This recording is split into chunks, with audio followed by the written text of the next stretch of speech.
सवाल ये है कि मगरिब की नमाज जब इमाम साहब के पीछे पढ़ी जाती है, अगर 2 रकात निकल जाए और तीसरी रकात में शामिल होता है तो 2 रकात बाकी किस तरह अदा की जाए? इसका अदा करने का 2 तरीके लिखे हैं। जो ज़्यादा सही है, जिसको उलमा ने जिस पर फतवा दिया है, वो ये है कि जब वो खड़े होंगे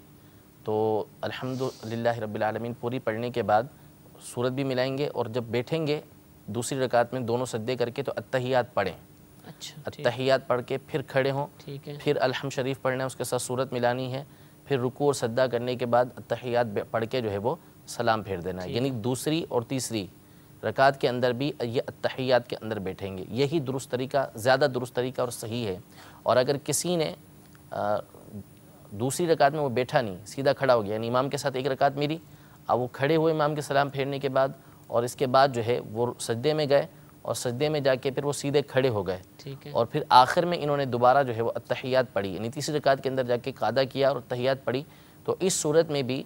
जो उलमा का फतवा है वो ये है कि नमाज इनकी हो जाएगी। लेकिन करना यही चाहिए था कि दूसरी रकात जो इनकी है उसके अंदर भी इनको कादे के अंदर बैठना चाहिए। यानी इमाम के साथ, इमाम की तीसरी रकत में शामिल हुए, वहाँ पर भी कादा किया इमाम के साथ, फिर एक और रकत पढ़ के फिर कादा करेंगे, और फिर एक और रकत पढ़ के फिर कादा करेंगे, और जो दरमियान में कादा करेंगे उसके अंदर सिर्फ अत्तहियात पढ़नी है, तशहुद तक दुरूद पाक नहीं पढ़ेंगे।